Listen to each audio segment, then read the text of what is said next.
마스크를 끼니까 좀 불편하긴 하지만은 정부 시책이 그러하고 모두가 위생에 조심을 해야 되기 때문에 앞에 가림막을 하든지 마스크를 끼든지 둘 중에 하나는 해야 된답니다. 칠판에 글씨가 잘 보이지 않는다고 해서 오늘은 마스크를 끼고 설교를 하려고 합니다. 잠시 기도하십시다.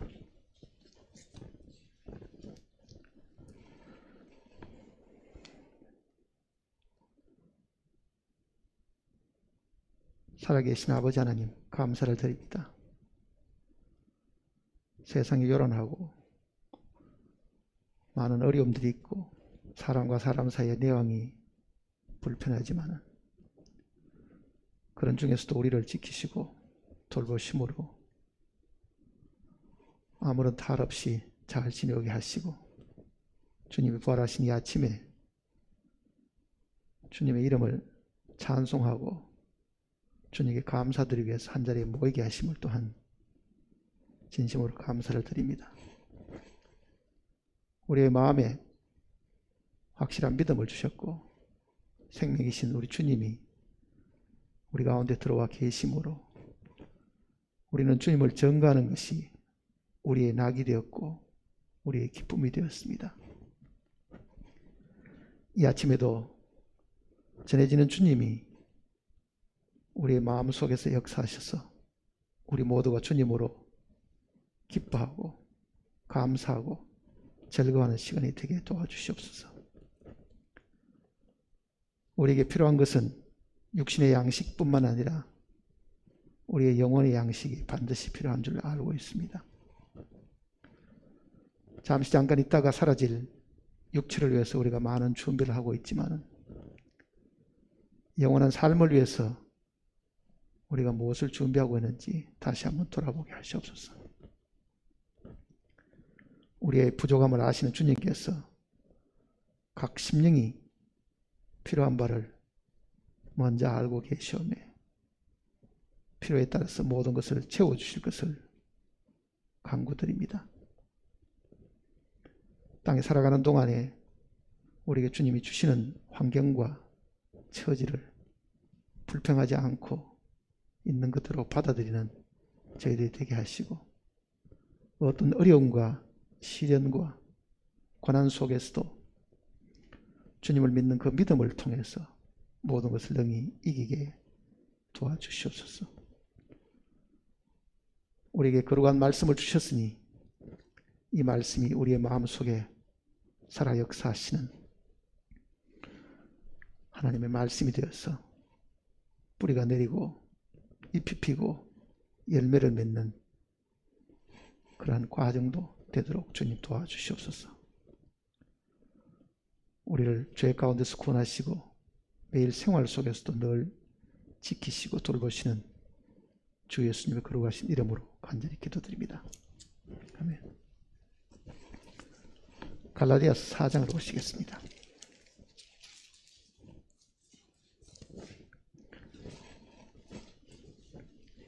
갈라디아서 4장입니다.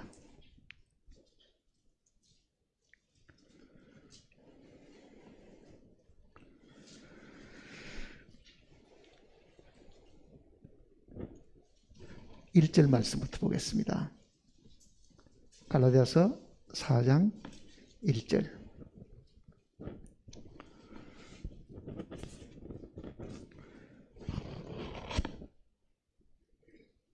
내가 또 말하노니 욥을 이을 자가 모든 것의 주인이나 어렸을 동안에는 종과 다름이 없어서 그 아버지가 정한 때까지 후견인과 청지기 아래에 있나니 이와 같이 우리도 어렸을 때에 이 세상의 초등학문 아래 있어서 종노릇하였더니 때가 참에 하나님이 그 아들을 보내사 여자에게서 나게 하시고 율법 아래에 나게 하신 것은 율법 아래에 있는 자들을 속량하시고 우리로 아들의 명분을 얻게 하려 하십니다. 너희가 아들이므로 하나님이 그 아들의 영을 우리 마음 가운데 보내사 아바 아버지라 부르게 하셨느니라. 그러므로 내가 이후로는 종이 아니요 아들이면 하나님으로 말미암아 유업을 받을 자니라. 예수님께서 이 땅에 오셔서 행하신 일들, 그 내용을 가장 잘 밝혀준 것이 일곱 절기에 대한 것입니다. 일곱 절기. 일곱 절기는 네 가지와 세 가지로 나뉩니다. 앞에 네 가지는 예수님의 초림과 관계가 있고요. 뒤에 세 가지는 예수님의 재림과 관계가 있습니다. 우리가 지금 죄 사함을 받았다, 부활의 생명을 얻었다고 하는 것은 주님이 이 땅에 처음 오셨을 때에 그가 우리에게 끼쳐준 그 은혜 때문에 가능한 겁니다. 그 절기를 다시 한번 살펴보면요, 이 초림과 관계되는 것은 주님의 죽으심을 예표하는 유월절입니다.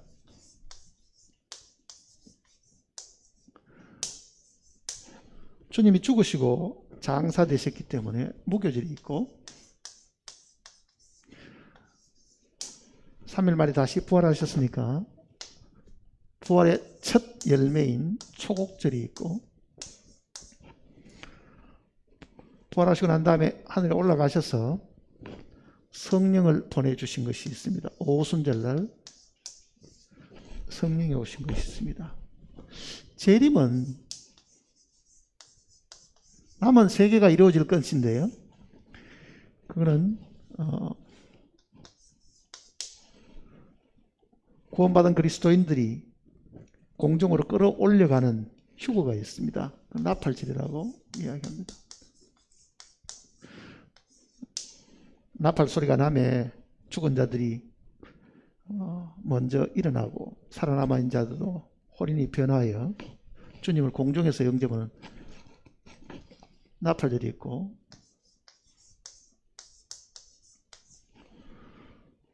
이 땅에 살아있는 유대인들 중에 회개하는 이 속죄절이 남아 있습니다. 그리고 마지막에는 장막절이 있습니다. 이 부분은 지금 우리가 염려하고 걱정할 하등의 이유가 있는 것은 아닙니다. 이 초림에 관계되는 이 내용을 잘 기억을 하셔야 됩니다. 많은 경우는요, 예수님하고 나하고 무슨 관계가 있냐 물으면은 예수님이 이 땅에 오셔가 내 대신 피 흘리시고 죽으셨다. 이 내용은 우리가 익히 잘 알잖아요, 사실은요. 기독교인들도 이 내용은 모두가 마음속에 잘 담아있는 내용들입니다. 근데 그분의 장사와 그분의 부활과 성령을 주신 것이 자기에게 무슨 관계가 있는가를 아는 분들은 그렇게 많지는 않습니다. 성령 받으면 방언하는 것을 생각하고 있지, 이 성령이 오신 것이 무엇을 의미하는지, 그것이 자기에게 어떤 유익이 있는지를 사실은 잘 모르고 있습니다.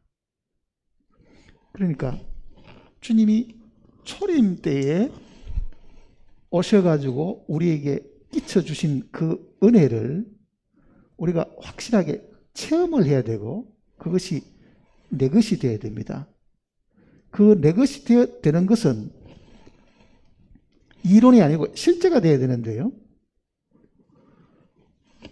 예수님이 이 땅에 오셔가지고 내 대신 죽으셨다 하는 것은 하늘에서 이루어진 그 사실을 기록으로 남겨놓은 것이잖아요. 이 지식은 사실은 객관적인 것이라고요. 근데 성령이 오셔가지고 지금 나의 생명이 되신 것은 주관적인 것이거든요. 그러니 우리가 알고 있는 많은 주님에 대한 지식이 이론이 되어버리는 이유는 자기 체험이 되지 않기 때문에 사실은 그런 거잖아요. 그러면 예수님이 실제 이 땅에 오셔가지고 우리에게 주시려고 했던 거는요, 사실은 여기 있는 겁니다. 그러니까 앞에 있는 이 과정은 이것을 위에서 있는 것이나 마찬가지입니다. 성령을 우리에게 주시기 위해서, 부활의 생명을 우리에게 주시기 위해서 우리의 죄를 씻어주시고 장사되시고 부활하신 것이거든요. 그러니까 우리는 이 뒷부분은 다 잊어버리고 이 부분만 너무 강조하다 보니까 실제 주님이 나를 위해서 죽으셨다 해도 생활에서 그 죽음이, 그 피 흘림이 나에게 원동력이 되지 못한다, 활동의 어떤 힘이 되지 못한다 하는 것은 우리가 늘 체험하는 이야기라고요. 죄사함 받았다 하는 그 생각을 할 때는 뭔가 눈물이 날 것 같기도 한데 금방 잊어버리잖아요. 이어지는 것이 없고 잊어버리니까 우리는 이 부분에 대한 것은 거의 이론으로 남고 객관적인 지식으로 사실 남는 겁니다. 그러나 우리 속에 들어오셔서 생명이 되신 것은 실질적인 이게 체험이거든요. 이 체험이 주님이 우리에게 바라신 겁니다. 하나님이 아담에게 바라셨던 것도 바로 그 생명이 있었습니다. 그래서 생명나무가 있은 거예요. 아담은 처음 지음받을 때 만들어진 존재지 그 속에 하나님과 같은 생명은 사실은 없었습니다. 그는 생명나무 과일을 먹고 하나님과 같은 영생할 수 있는 것이 사실 있어야 되는데 그게 없은 거예요. 그러니 하나님이 범죄하기 전에 바라셨던 사람을 향하신 뜻은 하나님과 더불어 영원한 생명을 가져서 하나님과 더불어 영원히 함께 사는 것이거든요. 그러니까 이 생명 주시는 것, 이 성령이 이 땅에 오셔가지고 사람에게 생명을 주시는 이 일이 본래 하나님이 사람을 창조하신 목적입니다. 그러니까 창조의 목적은 만들어진 그 사람이 피조되지 않는 생명을 하나님께로부터 받는 것이었다고요. 내 아버지의 뜻은 아들을 보고 믿는 자마다 영생을 얻는 이것이니, 영원한 생명을 얻는 이것이니, 그게 하나님의 본래 뜻이었습니다. 모든 사람들이 영원한 생명을 가져야 된다. 그래야만 영원이신 하나님과 더불어 영원히 함께 살 수 있다. 그러니까 위에 있는 이 과정들은 사실은 오순절날 이 땅에 성령을 주시기 위한 전촉 단계와도 사실 같은 겁니다. 그러니까 마음속에 우리가 정말 주님에 대한 이 감사와 찬송이 나오려고 하면요, 물론 주님이 우리를 용서해 주신 이 부분들이 있지만은요, 이 생명을 주신 것에 대한 감사를 사실 하고 살아야 된다. 지금 이 갈라디아서 내용이 그 부분을 우리에게 지금 보여주려고 하는 겁니다. 1절부터 한번 보세요. 내가 또 말하노니 유업을 이을 자가 모든 것의 주인이나 어렸을 동안에는 종과 다름이 없었어. 그 아버지의 정한 때까지 후견인과 청지기 아래에 있나니 이와 같이 우리도 어렸을 때에는 이 세상의 초등 학문 아래에 있어서 종노릇 하였더니. 자, 예수 그리스도가 이 땅에 오시기 전에는 율법 시대잖아요. 지금은 은혜 시대지만은 율법 시대에는 모두가 다 율법 아래에 있었다. 그러니까 지금 3장 23절도 보면요, 3장 23절에 믿음이 오기 전에 우리는 율법에 매인바 되고 계시될 믿음의 때까지 갇혔느니라. 믿음이 오기 전에 우리는 율법 아래 매인바 되었다. 바로 믿음은 예수님 안에 있는 것인데 바로 그 예수님이 오시기 전까지는 우리 모두가 다 율법에 매여 가지고 율법이 시키는 대로 먹지 마라, 가지 마라, 보지 마라, 하지 마라, 그런 많은 금지된 명령 혹은 우리에게 뭐를 하라고 지시하는 명령, 그런 것 속에 사실 살았는데, 그런 것들이 우리를 얽어매고 통제하고 사실 그렇게 했는데, 그 율법은 우리를 예수님 앞에까지 인도해주는 몽학선생, 즉 초등학교 선생 정도 노릇을 한 것뿐이다.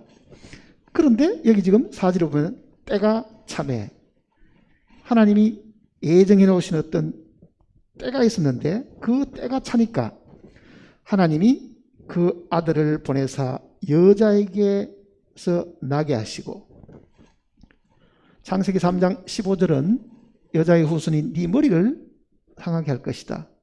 바로 그 창세기 3장 15절의 그 예언대로 하나님이 육신을 몸을 입고 이 땅에 하나님의 아들로 이 땅에 오시게 됐는데, 그게 하나님이 계획하신 어떤 시간이 되어가지고 그 때가 되었기 때문에 여자에게서 나게 하시고 그랬습니다. 그 다음에 율법 아래서 나게 하신 것은, 예수님도 이 땅에 오셔가지고는요, 율법 아래에 오셨다는 말은 뭐냐? 율법이 정해놓은 할례도 받으셨죠. 율법이 정해놓은 대로 비둘기 가지고 제물도 들으셨죠. 율법이 정한 대로 6월절 날 성전에까지 절기가 뗄 때마다 늘 가서 지키셨죠. 그러니 예수님도 율법 아래에서 나셔가지고 율법에 매인바 되셨는데, 그 얘기입니다. 그 이유는 뭐냐? 5절에 율법 아래에 있는 자들을 속량하시고 우리로 아들의 명분을 얻게 하려 하십니다. 자, 여기 보면은 5절은 이 두 가지입니다. 율법 아래에 있는 자들을 구속, 즉 속량하시고, 이거를 이제 다시 우리가 생각해보면 이런 이야기입니다. 예수님이 오시기 전에는 율법 시대잖아요. 율법 시대. 글자 그대로 이제 율법 시대입니다. 이 율법 시대는 우리의 육체와 관계가 있는 겁니다. 율법은 우리 육체를 두고 하는 이야기잖아요. 거짓말하지 마라, 도둑질하지 마라, 간음하지 마라 하는 이 모든 것들이, 이 율법이 우리의 육체와 사실은 관계가 있는 겁니다. 육체. 그렇죠? 또 이 율법은 다 땅에 속한 사람들과 관계가 있는 겁니다. 땅에 있는 것과. 땅에 있다는 게 결국 이거는 세상과 관계가 있는 것이잖아요. 이 세상이나 땅이나 육체에 속한 이 모든 것은 다 율법 아래에 있어가지고, 율법 아래 사람들이 살면서 매일같이 긴장해가지고 안 먹고 안 입고 안 보고 안 듣고 뭐를 늘 이렇게 긴장하고 사실 살았는데, 사실은 예수 그리스도 이 믿음이 오기 전에는 우리가 이게 종로라고 있었는데, 이 사람들은 사실은 율법을 지킬 수가 없는 다 죄인들이잖아요. 그러니까 예수님이 오신 것은 율법을 줘도 지킬 수 없는 이 사람들을 첫째는 뭐 하시려고 하는가 하면은 속량하시고, 속량이라는 말은 구속이라는 단어와 같다 그랬잖아요. 구속. 값을 주고 이거를 사셔가지고 구출하는 겁니다. 속량하시고, 그것이 예수님이 죽으시고 피 흘리신 겁니다. 피로 값주고 우리를 사신 거잖아요. 피로 우리를 값주고 하신 겁니다. 여기 한 가지고요. 그 다음 또 뭐라고 말씀하셨냐면은 우리로 아들의 명분을 얻게 하려 하십니다. 아들의 명분.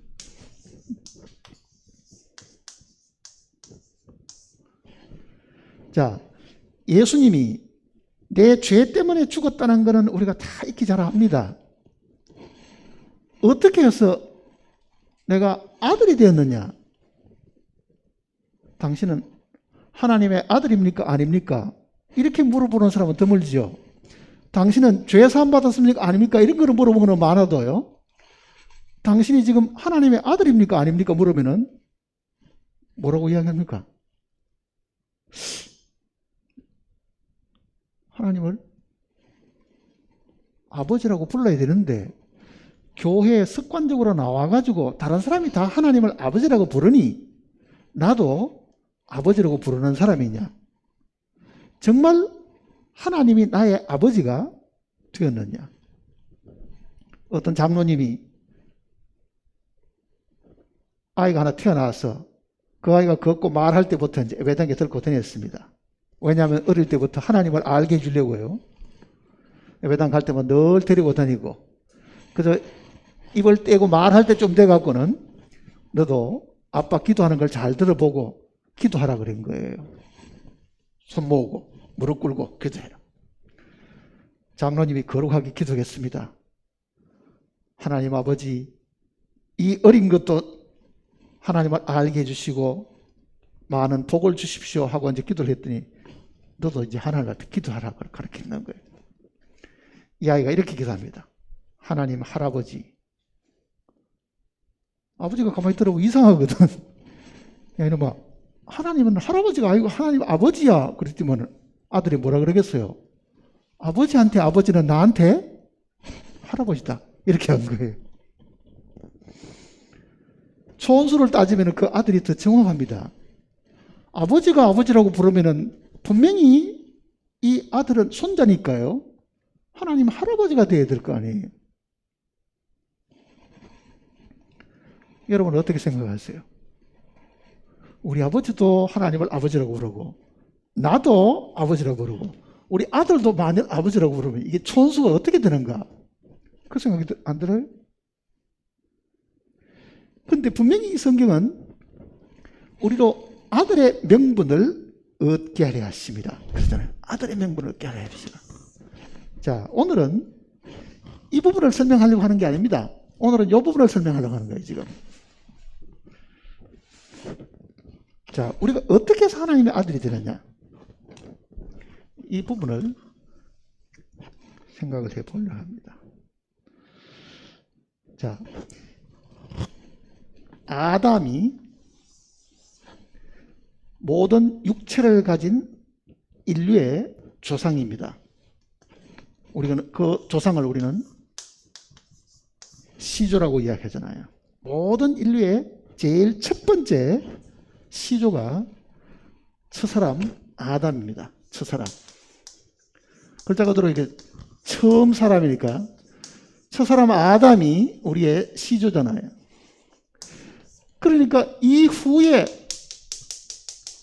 태어난 모든 사람은 다 아담의 후손이죠. 제일 위에 할아버지가 계시고 큰 가족이고 그 가족의 몇 대 손쯤 돼가지고 지금 우리가 그 아담의 큰 집안에 있는 거죠. 누가복음에는요 마리아의 족보가 나오는데 그 마리아의 족보가 거슬러 올라가면 어디까지 올라갑니까? 아담이요. 그 이상은 하나님이라 그러죠. 그 하나님으로부터 시작해가지고 예수 그리스도까지 75대 정도 내려옵니다. 75대. 그래 예수 그리스도로부터 거슬러 올라가서 하나님까지 올라가면 75대 할아버지인 거예요. 결국은 하나님 할아버지쯤 그 위치에 있잖아요. 그렇다고 하면은 첫사람 아담부터 지금 내까지 내려오는데 이게 몇 대쯤 될 건가는 우리가 계산해보면 나오겠죠. 나중에 몇 대쯤 내려왔는가. 그러니 모든 육신을 가진, 즉 육체를 가진 사람의 조상은 아담인데 아담은 그때의 할아버지고, 그 할아버지란 말은 사실은 아버지거든요. 그게 그 아버지로부터 자손이 다 나온 거잖아요. 한 집안에 다 들어있으니까. 그렇다고 하면은 어떻게 예수님이, 즉 하나님이 우리의 아버지가 되실 수 있느냐? 지금 이 내용은 하나님이 우리 아버지가 되시는데 우리가 아들이 되었다는 것은 바로 그 하나님께로부터 아버지가 있다는 이야기인데 그게 어떻게 되느냐? 그 얘기입니다. 자, 육체로는 이 첫사람 아담이 모든 사람의 조상이고 아버지인데요. 예수님께서 이 육체에 속한 이 세상과 육체에 속한 모든 사람들을 끝을 내시려고 사실은 이 땅에 오신 겁니다. 끝을 내셔야 되는 거예요. 그러면은 첫사람 아담의 그 가족들 전부 다를 몽땅 다 담아가지고 다 처리를 하려고 하면 이 예수님이 십자가를 지실 이 무렵 마지막 이 땅에 오셨을 때에 예수님은 자신이 이 땅에 오셔가지고 인자라고 말했습니다. 인자. 글자 그대로 하면 사람의 아들이잖아요. 내가 사람의 아들이다. 근데 사실은 예수님은 만일 이 모습이 나사렛 예수라고 한번 생각해 보세요. 예수님 안에는요 하나님이 들어있잖아요. 사실은요. 그러니 하나님이 육신을 사실 입으신 거예요. 하나님이 육신을 입으신 거라고요. 그분을 우리는 하나님의 아들이라고 부르는 겁니다. 육신을 입으신 하나님을 우리는 하나님의 아들. 자, 그러면은 사람들 눈에는 하나님은 안 보이고 뭐만 보이겠어요? 육체만 보이겠지요. 육체만 보이잖아요. 그러니 예수님은 사람들에게도 내가 사람의 아들이라 그렇게 얘기해요. 그 사람의 아들인데 이 사람의 아들이 마지막 아담이라고 부른 거예요. 마지막 아담. 이 첫 사람이고 이거는 마지막 아담. 자, 마지막 아담이라는 말은 이 첫 사람하고 대비가 되는 이야기입니다. 아담이라는 이 말 뜻이 사람이라는 이야기입니다. 흙에서 나온 사람이에요. 불타는 그. 그러니까 예수님이 마지막 아담이 되신 것은 이 육체, 땅에 속한 이 모든 것을 다 끝을 내시기 위한 겁니다. 그러니까 예수님의 여러 이름 중에 길이요 진리요 생명이요 하는 그런 예수님의 이름도 있지만은요, 예수님의 이름 중에는 마지막 아담, 이 표현이 고린도전서 15장에 있습니다. 보세요.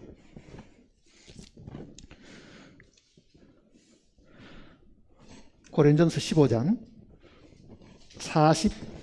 45절입니다.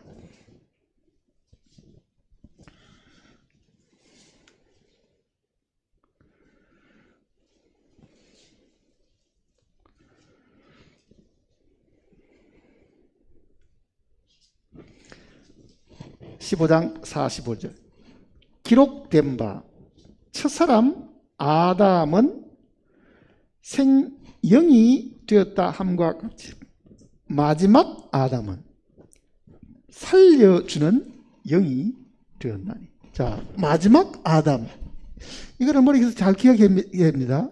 마지막 아담, 그러니까 육체를 입은 이 아담의 후손의 제일 마지막이 되셔가지고 이 아담이 낳은 이 모든 인류를 몽땅 다 자기 안에 품고 이거를 끝을 내시려고 하신 겁니다.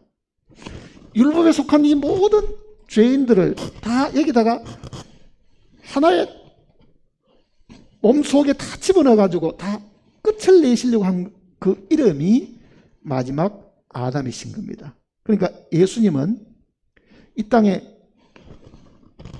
예수님 이전에 이 땅에 살았던 모든 사람들을 종식시키기 위해서 이 땅에 오신 거라고요. 그 다음에는 또 예수님의 이름이 뭐로 나오는 거 보세요. 46절에 그러나 먼저는 신령한 사람이 아니요. 이게 신령하다는 표현은 우리말 성경은 영적인 그 표현을 신령하다는 말로 썼습니다. 그러니까 먼저는 영의 사람이 아니요 그 말입니다. 육의 사람이요. 그 다음은 영의 사람이니라. 첫 사람은 아담입니다. 땅에서 났으니 흙에 속한 자이거니와 둘째 사람은 하늘에서 나신. 자, 여기는 또 그 다음에는 예수님의 이름이 마지막 아담에서 뭐로 바뀝니까? 둘째 사람 그러죠. 둘째 사람. 이 둘째 사람이라는 것은 첫 사람 아담하고 대비해서 하는 이야기입니다. 자, 첫 사람은 흙으로 만들어졌고 둘째 사람은 영에 속한 사람이다. 영의 사람이다. 그 얘기입니다. 근데 이 영에 속한 사람이 육신을 입고 이 땅에 오신 것은 육에 속한 모든 사람들을 다 끝장을 내기 위해서, 다 이거를 종식을 시키기 위해서 마지막 아담이 되셨는데, 그 마지막 아담이신 예수님 자신도 자기를 사람의 아들이라고 불렀다. 그 얘기잖아요. 그러니까 사람의 아들로 오셔가지고 모든 사람들을 다 몽땅 다 죽음에 처하게 만들으셨다. 그 얘기입니다. 그러면은 그게 죽음으로 끝이 안 나고 이 마지막 아담이 죽었다는 것은 뭐를 의미하느냐? 죽음은 육체와 영혼이 분리되는 거잖아요.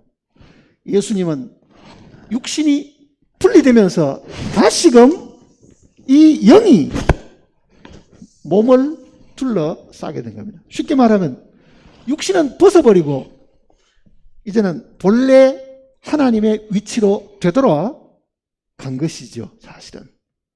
그러니까 부활 전에는 인자고 부활 이후에는 인자라는 표현을 쓰지 않았습니다. 왜? 육신을 다 벗었기 때문에. 그렇죠. 완전히 다 벗어버렸잖아요. 그러니까 부활 후에 주님은 둘째 사람이 되셨는데 이 둘째 사람은 신령한 사람, 즉 영의 사람이지 육의 사람이 아니다. 그 얘기입니다. 자, 그러면 보세요. 그가 인자로 계실 때에, 육신을 입고 계실 때에, 그때 그가 십자가에서 고초도 당하시고 피 흘리시고 죽으셨는데, 이 인자로 계시던 주님이 자신을 두고 뭐라고 말했냐면요, 하늘에 뭐라 그랬습니까? 밀이라 그랬습니다. 하늘의 밀. 하늘의 밀이다.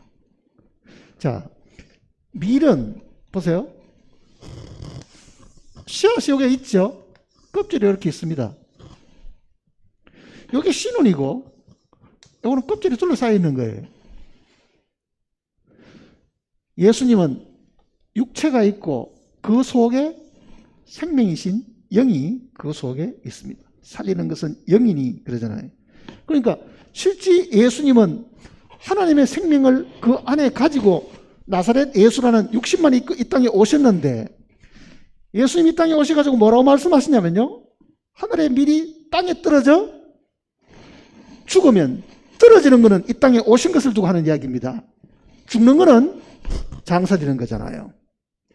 죽으면 어떻다고요? 많은 열매를 맺고. 자, 예수님이 하늘의 밀알로 오셨는데 이 밀알이 껍질이 벗어지고 생명이 밖으로 표현되면은 그 말입니다. 육신을 다 벗어버리면은 많은 열매를 맺는다. 이거는 구약에도 이 예언을 사실 해줬습니다. 이사야 53장을 보시면요.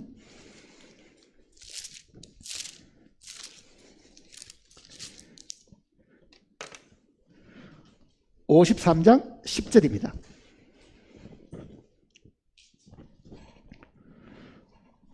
이사야 53장 10절.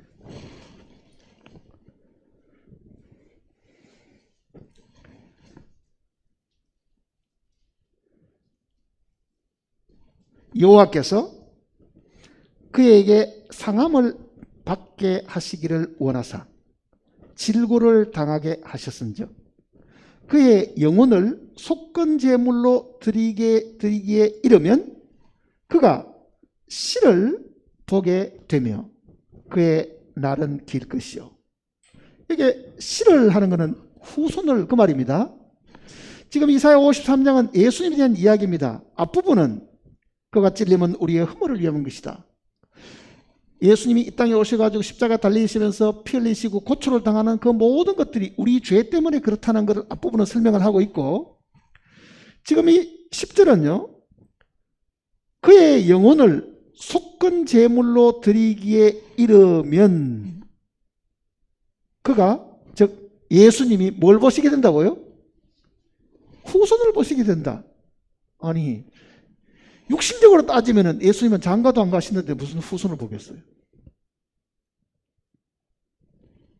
그렇잖아요. 근데 예수님이 후손을 보게 된다, 씨를 보게 된다는 말은 그 씨앗이 육신의 생명의 이 씨앗들이 아니고 하나님께로부터 받은 그 생명의 씨앗을 나누어 줘가지고 하늘의 미랄이 되셔가지고 죽어서 많은 열매를 맺게 될 것을 이야기하신 거지요. 그러면 저 사람 아담이 많은 육신을 가진 후손들을 가진 것처럼 둘째 사람인 예수님이 육신을 벗어버리고 이제는 그도 많은 후손을 가지시게 되는데 그 얘기입니다.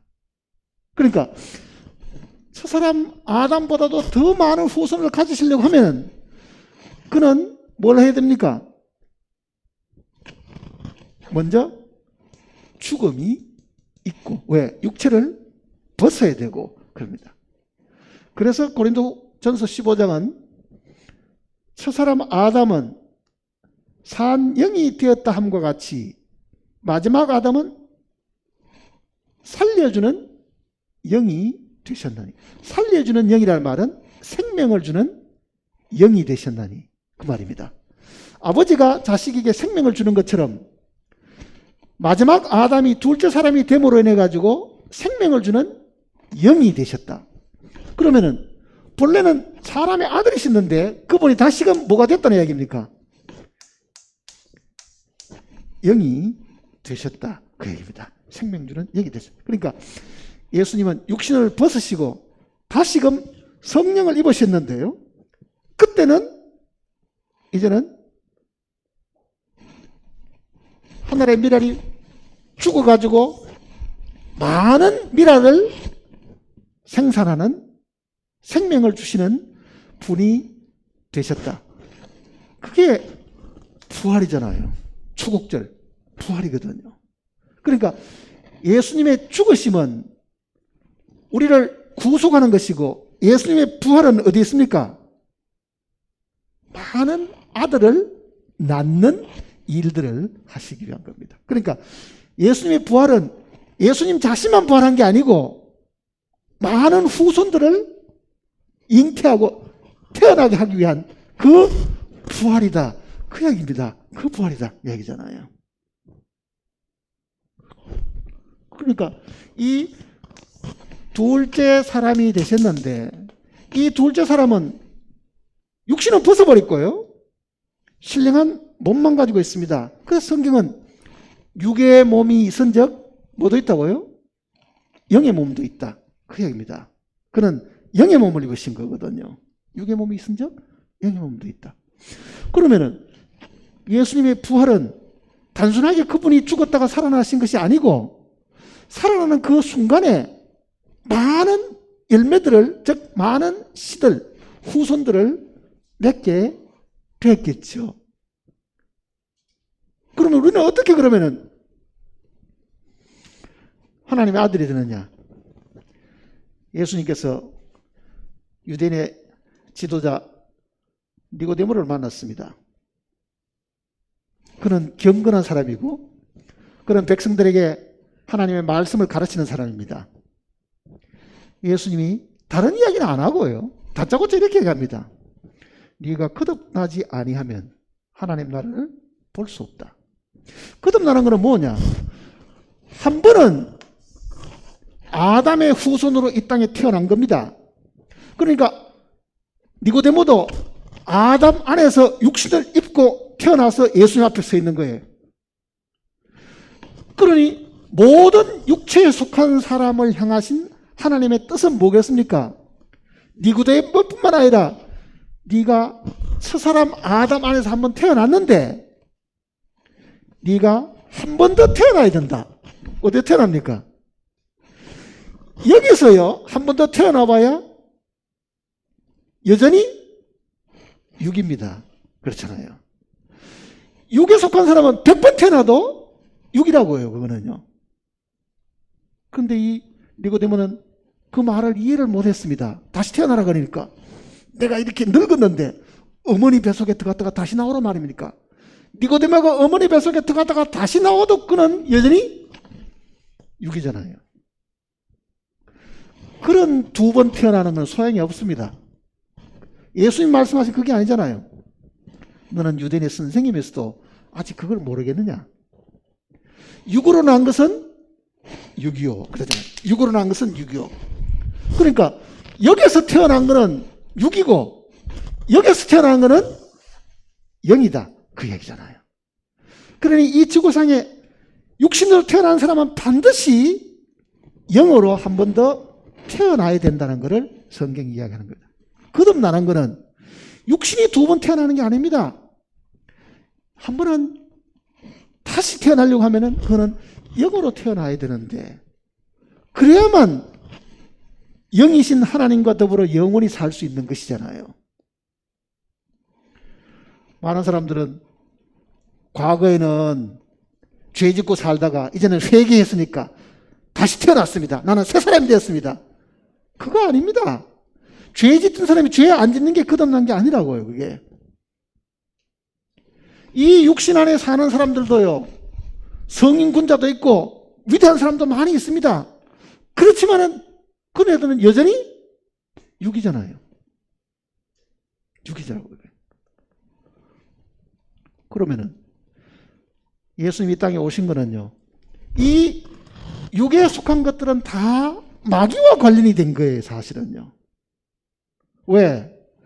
마귀가 들어와서 이 세상을 타락시키고 사람을 타락시키고 그러니 다 마귀로 인해 가지고 죄악의 세상이 되었고 애 사람이 되어버리고 애 세상이 되고 애 체제가 다 되어버렸으니까 하나님께서는 이 첫사람 아담이 살고 있는 이 세상과 그가 지니고 있는 이 육체와 이 모든 것들은요, 고치거나 개선할 수 있는 것이 아니니까 이거를 다 버리려고 결정하신 겁니다. 없어져야 되는 거예요. 그러니까 이거는 없어지고 완전히 하나님의 손에서 새로 지음받은 세상과 사람과 체제가 나와야 되는데 그 일을 하실 수 있는 분이 하나님밖에 없죠. 그래서 하나님이 사람의 몸을 입고 이 땅에 오신 겁니다. 하나님이 이 땅에 오신 것은 죽으시는 일도 있지만 뭐가 있어요? 새로운 세상을 만드시고 새로운 종족을 만드셔야 되죠. 새로운 종족을 만드는 것은 새로운 종족에게 생명을 줘야 되는 거니까 그게 주님이 부활하심으로 말미암아 생명 주시는 영이 되셔야 된다. 그 얘기입니다. 생명 주시는 영이 되셔야 된다. 요한복음 내용은 보라 세상 죄를 지고 가는 하나님의 어린 양이로다. 그 구절은 다 잘 외우고 있잖아요, 사람들이. 그러나 그가 성령으로 세례를 주시는 이시다는 그 내용을 기억하고 있는 사람은 드물다고요. 생명을 주시기 위해서 이 땅에 오신 겁니다. 생명을 주시기 위해서. 보세요.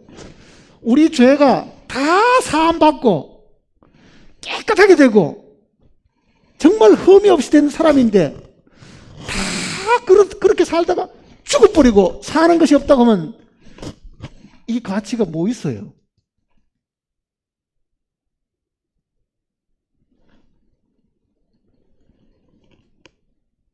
우리는 죄 없는 상황 속에서 다 무덤 가운데, 깨끗한 사람이 무덤 가운데 다 있는 것 뿐이잖아요. 그러니 하나님께서는 용서하신 것은요, 죄를 씻어주신 이것은 우리에게 생명을 주시기 위한 전초 과정과도 사실은 같은 겁니다. 그게.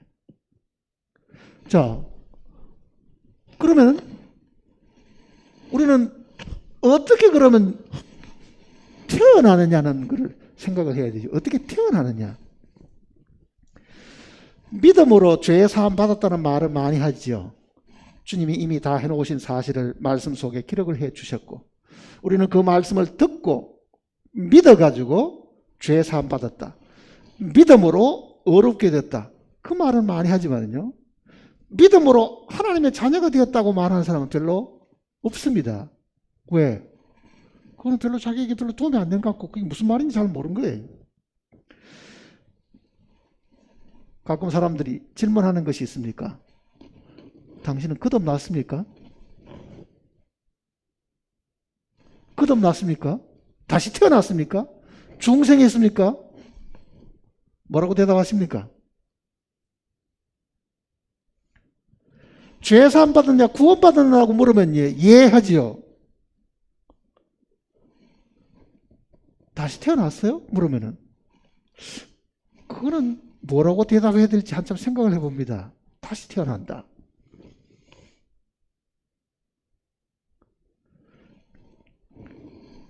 구원받으라 그러면 구원받으려고 애를 쓰지요. 그러면 다시 태어나라고 하면은 태어나려고 애 쓰면 됩니까? 안 됩니까?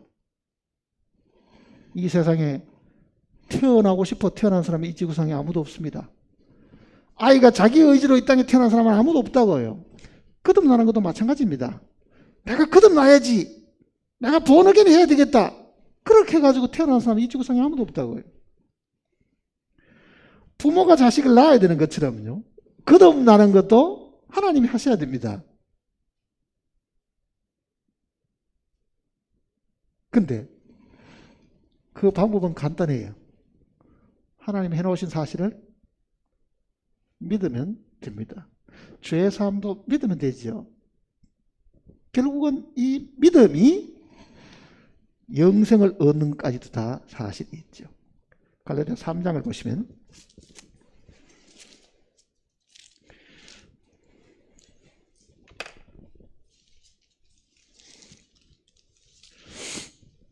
(3장) 26절입니다.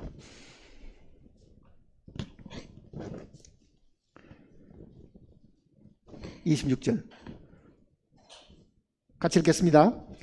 너희가 다 믿음으로 말미암아 그리스도 예수 안에서 하나님의 아들들이, 복수가 됩니다. 보통 아들들이 되었으니. 왜? 이게 하늘의 미라는 하나지만은요 많은 미라는 여럿이잖아요. 복수죠. 그러니까 아들들도 복수입니다. 사실은 아들들이 되었으니. 자, 믿음으로 우리는 하나님의 아들이 됩니다. 믿음으로. 이미 예수님이 마지막 아담으로 예창조에 속한 모든 것들은 다 종식을 시키시고 이제는 그가 부활절, 즉 이 제3일에 부활하셨는데 그가 부활하실 때는요 그분 혼자 부활한 것이 아닙니다. 그분 혼자 부활한 게 아니라고요. 그 안에 우리를 넣으신 거예요. 그러니 예수님 안에, 즉 예수 안에라는 말이 지금 들어있는 이유가 바로 그것입니다. 그 안에서, 그 안에서 그러니까 로마서 6장들 하면은 우리는 예수 그리스도와 함께 십자가에 못 박히고 예수 그리스도와 함께 부활을 한 사람들이죠. 그러니까 하늘의 미랄로 많은 미랄이 생겨나는 것처럼 예수님이 한 분 죽으심으로 인해 가지고 그 안에서 많은 아들이 태어났는데 우리는 믿음으로 그 사실을 알게 됐고 믿게 되었다. 그 얘기입니다. 이거는 하나님이 하신 거고 우리 기록된 말씀을 통해서 우리에게 알려주셨잖아요. 그러면은 지금 4장 5절을 보세요. 4장 5절. 율법 아래에 있는 자들을 속량하시고 우리로 아들의 명분을 얻게 하려 하십니다. 너희가 아들이므로 하나님이 그 아들의 영을 우리 마음 가운데 보내사 하나님의 아들의 영. 자, 우리는 예수 그리스도를 믿으면은요, 예수 그리스도를 받아들인다는 뜻인데, 영접한다는 뜻인데, 그때 그 아들의 영이, 그렇죠. 아들의 영. 그리스도의 영입니다. 아들의 영이니까. 아들의 영. 아들이 그리스도의 영이잖아요. 그리스도의 영.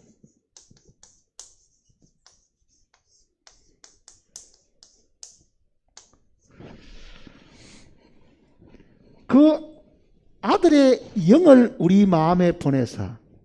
자, 아들의 영은요, 구약 성경 속에 하나님의 영하고는 제가 다르다고 이야기를 드렸잖아요. 이 그리스도의 영은 주님이 부활하신 다음에 생명 주는 영이 되셔가지고 우리에게 나누신 생명을 두고 하는 이야기입니다. 그 생명을, 즉 부활의 생명을 우리가 받아가지고 그 영이 우리 마음 가운데서 아바, 아버지라 부르시느니라. 자, 여기 지금 우리말은, 우리 성경은 지금 이렇게 되어 있죠.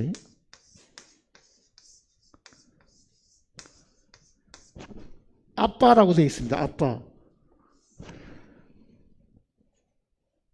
처음 이걸 읽어보면 이렇게 생각하죠. 애도 아닌데 무슨 아빠라고 불러야 되는가? 근데 이거는 공교롭게 이 아람어하고 우리말하고 발음이 똑같이 되어버린 거예요. 우리가 아이들이 아버지를 친근하게 부르면은 아빠라고 부르죠. 그러니까 이 아빠가 우리말 아빠를 써놓은 게 아닙니다. 이거는요. 우리말을 아빠라고 써놓은 게 아니고 아바, 이 아바라는 거는요, 아람어인데요. 아람어. 아람어는 예수님이 살 그 당시에 시리아 말이잖아요. 지금 시리아 말인데요. 그 당시에 유대 사회도 아람어가 통용어였습니다. 아람어가. 그러니까 엘리 라바 사박다니 하는 것도 아람어입니다. 그게. 근데 이 아람어가 헬라하고 비슷한 데가 굉장히 많아요. 그러니까 앞에 있는 아빠라는 거는요, 아람어로 부른 거고 뒤에 있는 아버지라고 부른 거는 헬라어입니다. 이거는 헬라어의 아버지를 파테르, 우리는 father라고 말하는 거를 그네들은 파테르라고 부르는데, 그러니까 한 번은 아빠라고 부르고 한 번은 아버지라고 불렀는데 이거는 아람어고 이거는 헬라어입니다. 이거는 예수님이 이렇게 부르신 거예요. 기도할 때도. 예수님도 게세마네 동산에 기도하실 때도요, 아바 아버지여 이렇게 불렀다고요. 아바 아버지여. 그러니까 자, 보세요. 지금까지는 하나님이 무서운 심판주 하나님이었는데 부활의 주님이 내 속에 들어오신 그날로부터는 나도 예수님의 씨앗, 예수님의 후손이 되었기 때문에 나도 예수님이 아버지라고 불렀던 그분을, 예수님이 하나님을 두고 아바 아버지라고 불렀는데요, 예수님이 불렀던 그 아바 아버지를 나도 그 아들의 영이 내 속에 들어오셔가지고 그 영이 그렇게 부르게 하신다. 그 얘기입니다. 그 영이 그렇게 부르게 하신다. 그거를 로마서는 성령이 친히 우리 영으로 더불어 우리가 하나님의 자녀인 것을 증거하시나니, 그런 표현이 있죠. 성령이 친히 우리 영으로 더불어. 로마서 9장을 보시면요.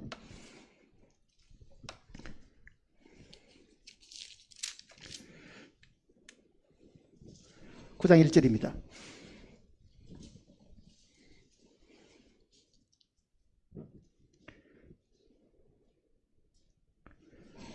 (9장 1절) 내가 그리스도 안에서 참말을 하고 거짓말을 아니하노라. 나에게 큰 근심이 있는 것과 마음에 그치지 않는 고통이 있는 것을 내 양심이 성령 안에서 나와 더불어 증언하노니. 자, 성령이 내 안에서 아버지라고 부르게 한다는 이 말은요, 그 성령이 나의 양심과 더불어, 그 말입니다.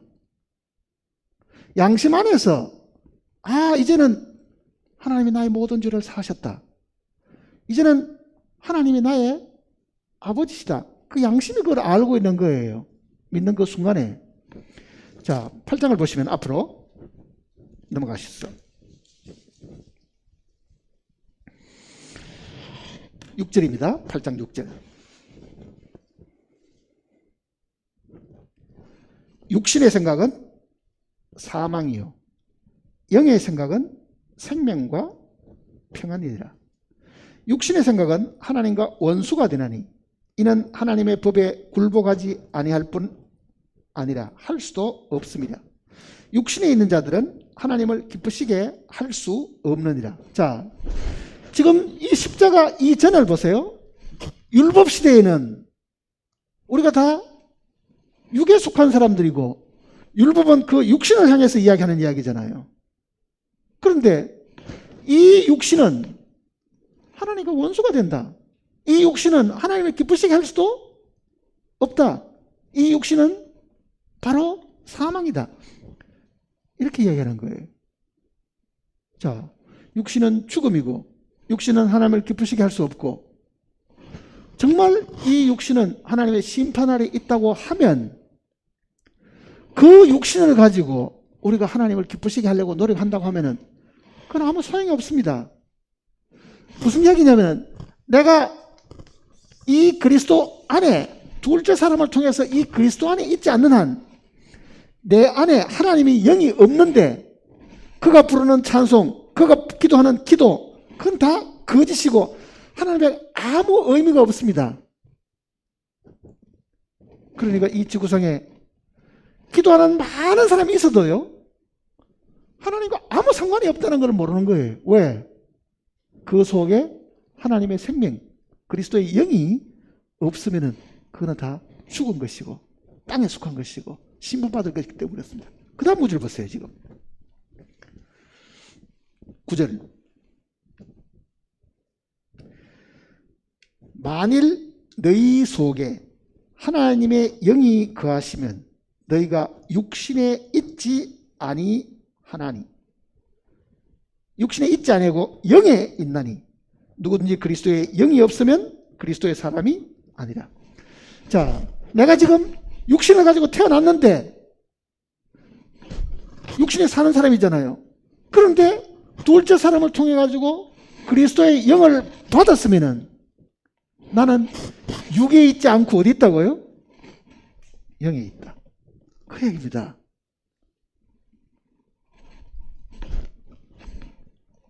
하나님이 나를 보실 때는 예수님은 본래 하나님이 영이신데 육신을 입으셨고, 우리는 육신뿐이었는데 뭘 받았습니까? 하나님의 영을 받았죠. 그럼 한번 생각을 해보세요. 자, 본래 영을 가지고 계시던 분이, 육신을 입으신 분이 예수님이고, 우리는 육밖에 없었는데 하나님의 영을 받았습니다. 그렇죠? 그러니까 예수님하고 나하고를 비교해보면요, 외견상으로 보면 어떻습니까? 예수님도 육신 안에 하나님의 영을 가지고, 나는 육신뿐이었는데 내 속에 영을 가진 거예요, 사실은. 그러니 이 상태에 있는 사람은 육에 있지 않고 어디 있다고요? 영이 있다고 하나님이 보신다, 그 얘기입니다. 왜? 육신의 장막을 금방 벗기 때문에 그런 거죠. 그러니까 예수님은 본래 하나님이셨는데 사람이 되셨고, 우리는 사람이었는데 하나님의 아들이 된 겁니다. 그리스도의 영을 받는 그 순간에 우리는 하나님의 생명을 받았으니 우리는 하나님의 아들인 거예요. 비록 내가 육신을 가지고 있어도 하나님이 나를 보실 때는 너는 내 아들이다. 왜? 네가 내 생명을 가지고 있다, 그 얘기입니다. 그것이 가능한 것은 주님이 부활하시고 성령을 이 땅에 보내주셨기 때문에 가능한 일이다, 그 얘기입니다. 그러니까 우리 모두는요, 마음에 뭘 생각하셔야 되겠어요? 나는 더 이상 사람의 아들이 아니고 뭐라고요? 하나님의 아들이. 예수님이 이 땅에 오셔가지고 사람의 아들인 것을 뒤로 제껴놓고 사람의 아들이라고 말씀하셨고, 우리는 이제는 사람의 아들은 뒤로 제껴놓고 뭐입니까? 나는 하나님의 아들이다. 난 하나님의 아들이다, 그 얘기죠. 하나님의 아들. 그 하나님의 아들을 만들어내기 위해서 이 땅에 오신 거라고요. 그러니까 하늘에 미랄이 땅에 떨어져 죽으면 하는 예수님의 죽음 속에요, 미랄은 피와 관계가 있는 것이 없습니다, 사실은요. 그 말은 무슨 뜻이냐면은 예수님의 죽음이 반드시 죄 사함만을 이야기하는 게 아니고, 예수님의 죽음 속에는 많은 아들을 얻고자 하는 하나님의 본래의 계획을 이야기하는 거예요. 그 일은 성령이 이 땅에 오셔야 가능하고 예수님이 생명 주시는 영이 되셔야 가능하다는 것을 이야기하는 겁니다. 그러면 오늘 우리가 이렇게 생각해야 됩니다. 나는 우리의 부모의 몸을 통해서 육신으로 이 땅에 태어났고, 이 땅에 살아가는 동안에 그 육신의 정욕대로 살았던 사람인데, 그 정욕대로 살던 그 사람을 주님이 유월절을 통해 가지고 다 해결해 주셨고, 죄에 대한 모든 부분 뿐만 아니라 그가 다시 살아나셔 가지고 살려주는 영이 되심으로 말미암아 나에게 영원히 살 수 있는 그 생명을 우리에게 주셨다. 그러니 오늘 내가 이 땅에 살아가는 것은 하나님의 아들로 살아가는 것이다. 나는 이제 하나님의 아들이다. 그 자부심이 있어야 됩니다. 나는 하나님의 아들이다. 그리고 여기 지금 9절 다시 보세요.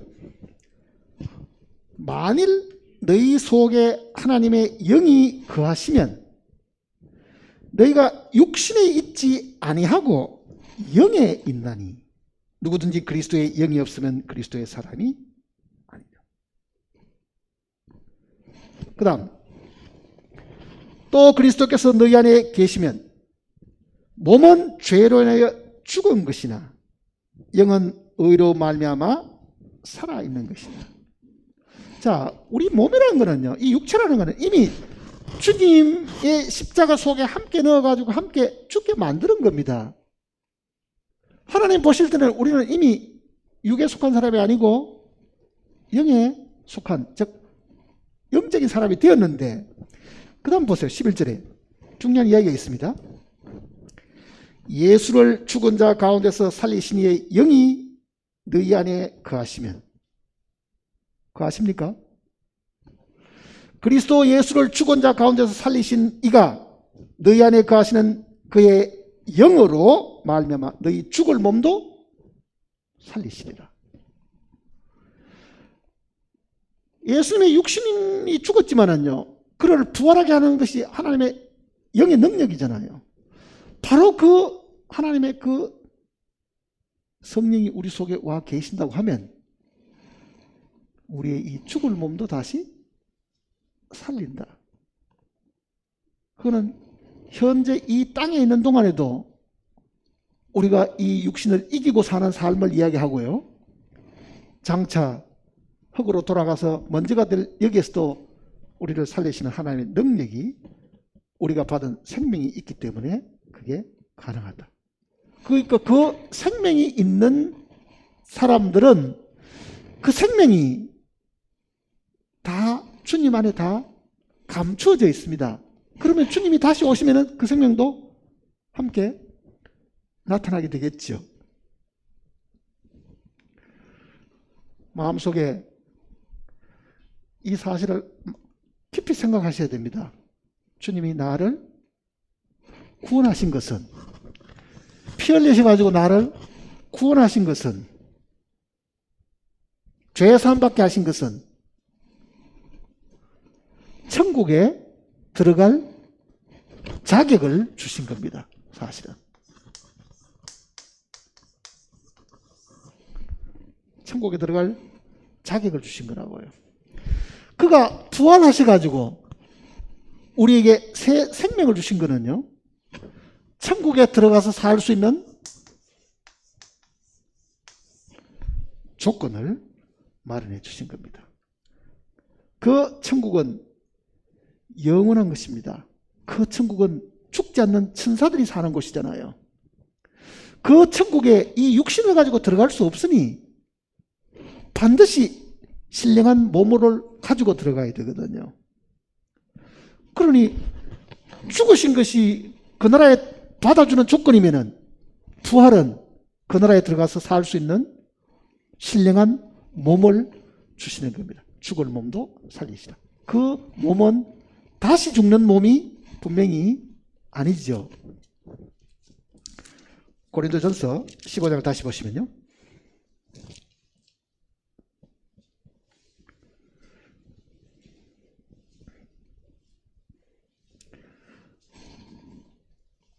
고린도전서 15장 48절입니다.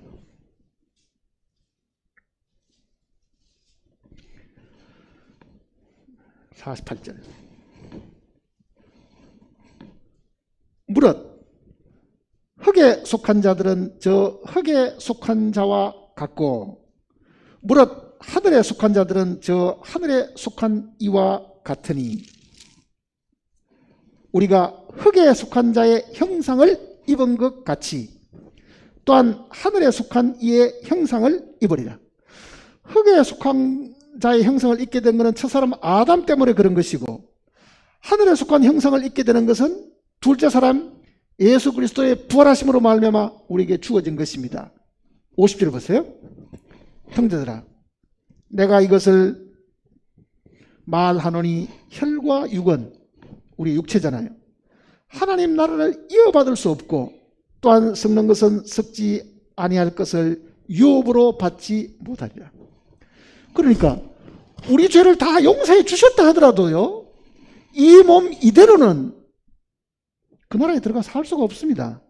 소용이 없잖아요, 그게. 그러니 깨끗한 상태만 있으면 뭐 하겠어요? 그 나라에 들어갈 수도 없는데. 그러니 우리로 하여금 주님이 부활하신 몸을 가지신 것처럼 우리로 하여금 신령한 몸을 갖게 해주시는데, 그게 이제 우리가 주님이 재림과 더불어 완성시켜 주신 모습입니다. 51절 보세요.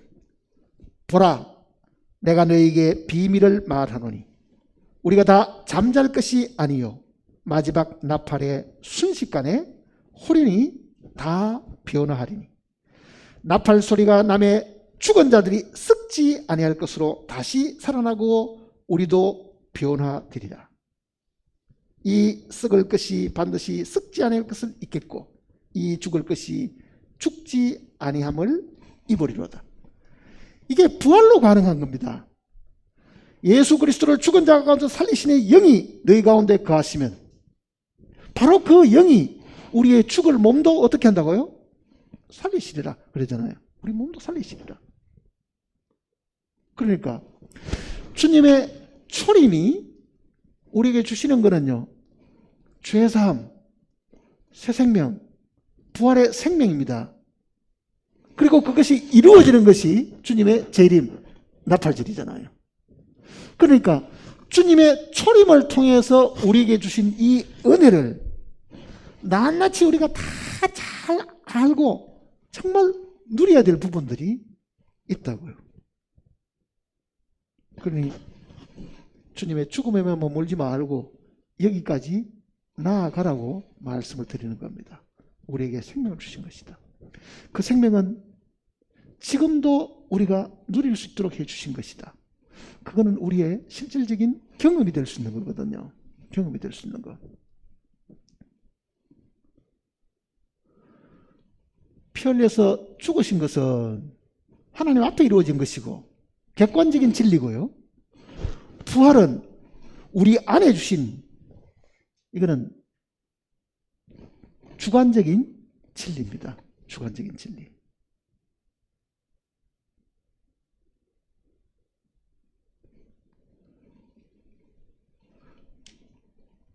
그러니 모든 주님을 믿는 사람들이 주님이 이루어놓으신 그 하나하나의 이 사실들을 깊이 자기와 무슨 관계가 있는가를 연결을 시켜야 됩니다. 믿음은 들은 바 말씀을 자기의 것으로 결합시키는 것이라고 이야기했잖아요. 자기 것이다. 그러니까 이 땅에 많은 사람들이 살고 그 중에는 육신적으로 훌륭하고 육신적으로 똑똑하고 육신적으로 선한 사람도 있지만은 하나님이 보실 때는 이거는 다 세상에 속한 것이고 사람에 속한 것이고 마귀에게 속한 것이니까 하나님은 이미 그것을 버렸었습니다. 그러니 우리는 더 이상 십자가 이전에 살고 있지 않습니다. 우리는 십자가 이후에 사는 사람들이라고요. 이거는 아담 아니고 이거는 그리스도 아닙니다. 우리는 그리스도 안에 살아야 됩니다. 그 그리스도 안에 사는 것이 뭐냐? 너희가 내 안에 거하라 그러잖아요. 너 주셨으니까 그 안에 살아라는 뜻인데 우리는 주님 안에 안 살고 그 주님 안에서 밖으로 자꾸 기나갑니다. 독립하는 거예요. 혼자 살려고 하는 거죠. 우리가 죽은 것도 그리스도 안에서 죽은 것이지 개별적으로 절대로 죽지 않았습니다. 내가 어디 죽었습니까? 그대로 살아있지. 나의 죽음은 그리스도 아니지 개별적으로는 죽은 것이 아닙니다. 이건 그대로 살아있는 거잖아요. 그 안에서 죽은 것이고 그 안에서 부활한 것이거든요.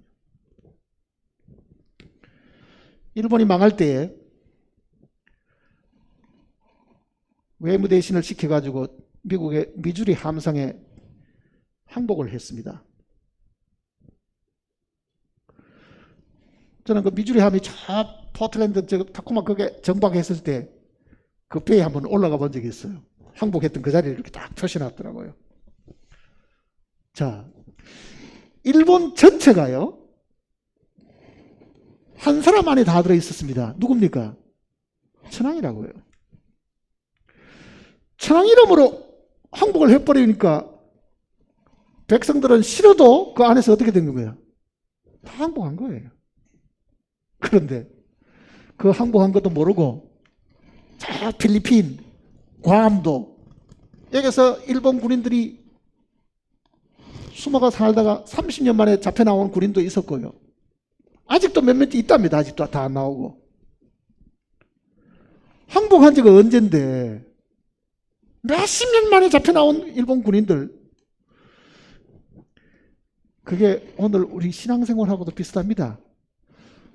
우리는 인류의 대표인 이 주님 안에서 다 죽었습니다. 하나님 앞에 다 항복한 거예요.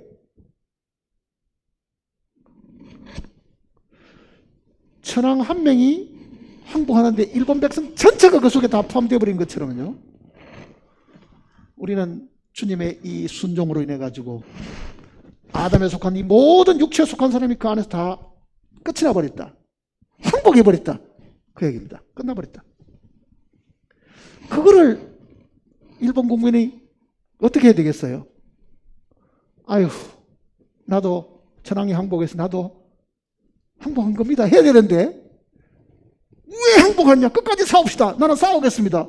그러면 결국은 미군들은 잡혀가거나 총 맞아 죽는다고. 그거는요. 그러니까 우리의 죽음은 그리스도 안에서 죽은 것이지 개별적으로 죽은 것이 아닙니다. 우리의 부활도 개별적으로 부활한 것이 아니고 그리스도 안에서 부활하는 거라고요. 그분이 죽으면 같이 죽은 거고 그분이 살아나면 같이 살아나는데 그분이 살았습니까? 아직도 무덤에 있습니까? 살았으니까 우리도 살았다고 이야기하는 거예요. 무슨 말인지 알겠습니까? 우리는 주님이 죽으시고 살아났기 때문에 그 안에서 죽고 살아난 거지 내가 하나님 앞에 개인적으로 죽고 개인적으로 살지는 않았습니다. 내 개인을 돌아볼 때는 여전히 나는 옛사람 그대로잖아요. 그러나 하나님은 나를 주님 안에 넣으셔가지고 다 죽게 만들고 주님 안에서 다시 살게 만들었으니 이제는 우리가 믿음으로 예수 그리스도를 받아들이다 보니 그 주님의 부활의 영이 내 속에 들으셨다. 그러니까 이제는 어떻게 살아야 되느냐 물으면은요, 어떻게 살아야 돼요? 구원받은 사람이 어떻게 살아야 돼요? 이렇게 살아야 됩니다. 바울이 우리에게 가르쳐준 그 정답입니다. 이제는 내가 산 것이 아니요 내 안에 그리스도께서 사신 것이라. 내게 능력 주시는 자리에서 내가 모든 것을 할 수 있다. 그러니까 이제는 이 부활의 생명이 내 속에 들어오셨으니까 그 주님이 내 안에서 살아야 되는 거지.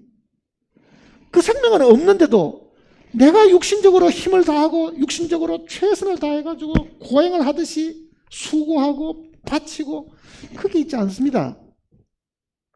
우리가 주님을 위해 사는 것이 아니고 주님이 우리 안에서 살아야 되는 거예요. 그게 구원받은 그리스도인이 살아야 될 삶입니다.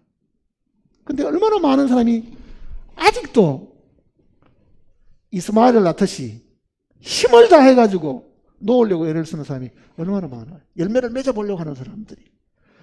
내 노력과 내 수고만 있다고 하면요, 그 결과는 계속 이스마엘을 낳는 것이지 이삭을 낳는 것이 아닙니다.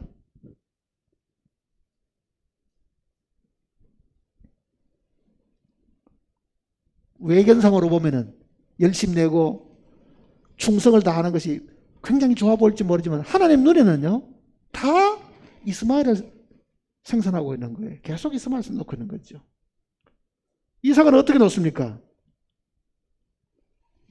백세가 돼가지고 이제 육신의 힘이 다 빠져가 나왔으니까 그거는 내가 나왔다고 이야기할 수가 없는 거죠. 그거는요 하나님의 약속대로 하나님이 하신 거잖아요.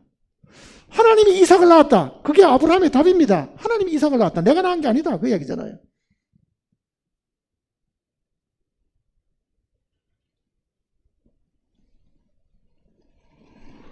오늘 우리가 드리는 봉사와 수고와 희생이 정말 이건 하나님이 하신 것이다. 그게 있어야 되는 거예요. 하나님이 하신 것이다. 나는 능력도 없고 나는 재력도 없고 나는 경험도 없고 그런데 하나님이 나를 통해서 하신 것이다. 그게 이삭을 낳는 겁니다. 그게 정상적인 신앙생활이에요.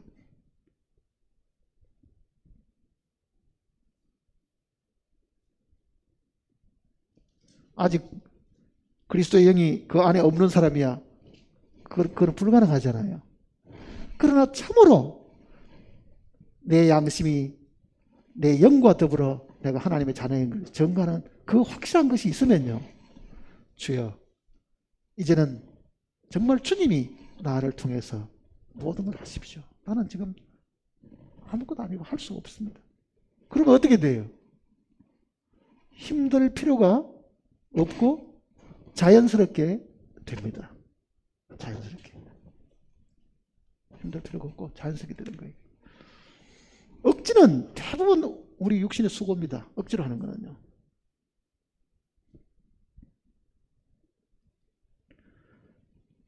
얼마나 많은 일들을 하기 싫은데 억지로 하고, 당번을 맡았으니까 또 하고, 책임을 맡았으니까 안 할 수가 없고, 우리의 많은 수고가 대부분 다 그런 거예요. 그런데 내 안에 주님이 확실하게 살아계신다. 정말 주님이 내 안에서 뭔가 강권하셔가지고 내가 움직인다고 하면은요, 그거는 별로 힘 안 들입니다. 힘들 필요가 없어요. 주님의 사랑이 모든 행동의 원동력이 되는 거잖아요. 설교도 마찬가지입니다. 설교가 굉장히 힘이 들 때가 있어요. 도대체 무슨 말을 또 할까? 어떨 때는 머릿속에 정리해놔도 하나도 안 될 때가 있습니다.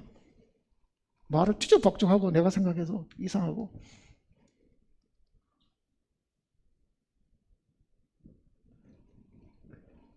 근데 어떨 때는 자기도 모르는 사이에요. 많은 이야기를 하는데 이게 힘도 들지도 않고 거미줄이 술술술 나오듯이 그냥 계속 이야기가 나오고 그럴 경험도 분명히 있거든요. 그리고 말씀을 전하고 나면은 이게 뭔가 속이 꽉 차는 듯한 뭔가 꽉 마음에 이게 담대함이나 자신감이나 기쁨이 꽉 차는 듯한 그 결과가 있으면 그건 성령으로 한 겁니다. 근데 일하고 나서 기운이 쏙 빠져가지고 바람 빠진 풍선처럼 주저앉고 싶은 마음이 들 때는요, 그건 다 육신으로 한 겁니다. 그게 구분하는 방법이에요. 내가 이 수고를 하고도 내 마음에 기쁨이 넘치느냐, 그거는 분명히 성령으로 하신 결과예요. 성령으로 한 결과. 예수님도 제자들이 음식 사러 갔는데 사마리아인하고 대화를 하시잖아요. 음식 사가지고 돌아왔습니다. 음식 드시라고 내놓으니까 나는 내 양식이 따로 있다 그랬다고요. 예수님의 양식이 뭐겠어요? 하나님의 뜻을 증거하는 그 일로 인해 가지고 주님은 더 마음에 풍성함이 넘쳤기 때문에 사실 그런 겁니다.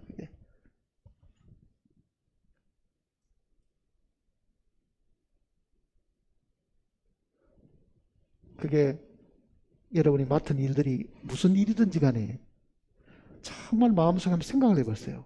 나는 이 일로 인해 가지고 내가 바람이 빠듯이 기운이 점점 빠지느냐, 이 봉사를 통해 가지고 점점 마음에 확신이 생기고 담대함이 생기고 정말 마음에 뿌듯함이 생기고 자신감이 생기고 용기가 더 많이 넘치는가.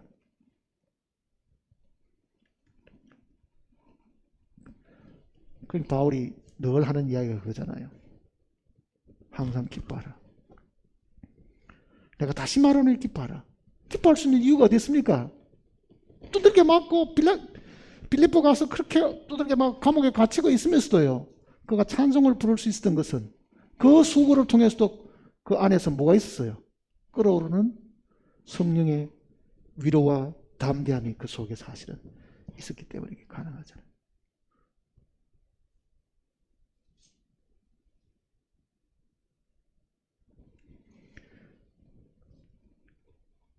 이 시간 이후에 우리가 매 순간을 살면서 초림을 통해 가지고 예수 그리스도께서 우리에게 주신 이 은혜가 정말 이真理가 하나하나가 우리에게 다 우리에게 주시는 은혜들인데 이것이 나에게 다 채워져 있는가를 잘 먼저 기억을 하시면은요, 모자란 부분은 다시 부활을 찾듯이 찾아가지고 또 채우고 그렇게 할 수가 있습니다.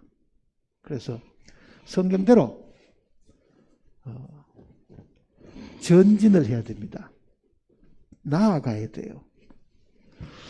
히브리서 6장을 보시면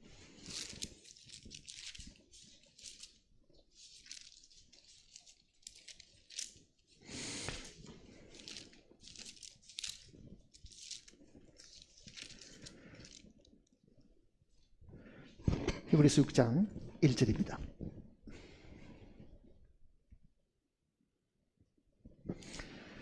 (6장 1절입니다) 그러므로 우리가 그리스도의 도의 초보를 버리고 죽은 행실을 회개함과 하나님께 대한 신앙과 세례들과 안수와 죽은 자의 부활과 영원한 심판에 관한 교훈의 틀을 다시 닫지 말고 완전한 대로 나아갈지니라. 자, 구원받은 사람이 횟수가 자그마치 20년 30년 지냈는데도 아직도 그리스도의 도의 초보에만 머물러 있으면, 아직도 죄 사함 받고 구원받는다고 하는 그 내용에게만 머물러 있으면요 안 된다는 이야기예요. 설교하는 사람도 마찬가지입니다. 10년 전에도 똑같은 이야기, 지금도 똑같은 이야기를 하고 있다고 하면요 안 된다는 이야기예요. 더 완전한 대로 나아가야 되는 거예요. 왜? 그리스도께서 우리에게 주신 이 보화가 한 가지밖에 없는 것이 아니잖아요. 그 많은 것들이 있다고 하면은 우리는 정말 더 풍성한 대로 점점점 나아가야 되는데, 똑같이 복음 이야기만 만일 계속 한다고 하면은 여기에 머무는 것밖에 더 있어요? 우리는 나머지 이 절기가 우리에게 주는 의미가 이게 얼마나 크고 많은데도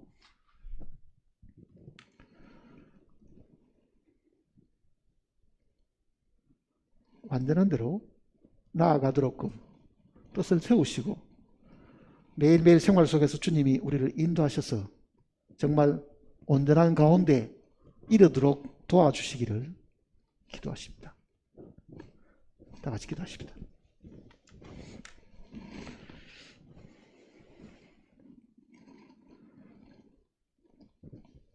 살아계신 아버지 하나님, 정말 하나님을 아버지라고 부를 수 있는 영광을 우리에게 주셨습니다. 우리를 죄 가운데서 구원하신 것뿐만 아니라 미천한 우리를 하나님의 아들로 삼으셨습니다. 예수 그리스도께서 가지셨던 그 동일한 생명을 우리에게 주셨기 때문에 예수님도 나의 형제들이라고 불렀습니다. 참으로 우리는 한 피바다 한 몸 이룬 형제 자매들입니다. 이 거룩한 말씀을 우리에게 주심으로 이 놀라운 사실도 우리로 하여금 깨닫게 하셨으니 이 사실을 마음에 깊이 새기고 결코 잊지 않게 하시고, 이 시간 이후는 사람의 아들로 살지 않고 하나님의 아들로 이 땅에 살아가게 하시고, 장차 우리가 이래야 될 그 천국을 향해서 좌우로 눈을 돌이키지 않고 정말 우리가 이래야 될 아버지의 집에 이르도록 그날까지 주님께서 우리를 지켜주시고 돌봐주시기를 간구드립니다. 말씀을 들은 심령들 중에 아직도 죄 사함에 머물러서 한 발자국도 더 나아가지 못한 영혼들이 있으면 주님께서 계시를 통해서 많은 것들을 보게 해 주시옵소서. 하나님께서 우리에게 베풀어 주신 이 은혜가 한두 가지가 아니고 수만 가지가 있지만은 우리의 게으름과 나태함으로 인해서 많은 것들을 그저 모르고 지나갈까 심히 두렵습니다. 우리에게 열심을 주시고 정말 진리 가운데 묻혀있는 이 보화를 찾아내는 저희들이 되도록 주님 도와주시옵소서. 정말 주님의 오심이 가까운 이때에 저희들이 주님을 만날 때에 부끄러움이 없이 담대함을 가지고 그 앞에 설 수 있도록 우리가 지금부터 늘 자신을 돌아보고 살피고 깨우치는 저희들이 되게 도와주시옵소서. 이 자리에 함께하지 못한 구원받은 영혼들이 어느 곳에 있든지 주님께서 늘 지키시고 돌봐주신 줄 알고 있습니다. 몸이 불편하여 육체의 모든 고통을 가운데 있는 영혼들도 주님이 위로하시고 돌봐주시옵소서. 어려운 가운데서도 주님을 잊지 않고 주님이 부르신 이 사랑으로 모든 시련과 어려움을 능히 이기게 도와주시옵소서. 매일매일 삶 속에서 참으로 우리는 하나님의 아들답게 하나님의 아들로서 하나님을 기쁘게 하고 살아가는 삶이 되도록 주님이 지켜줄 것을 간구드리면서 주 예수님의 거룩하신 이름으로 간절히 기도드립니다.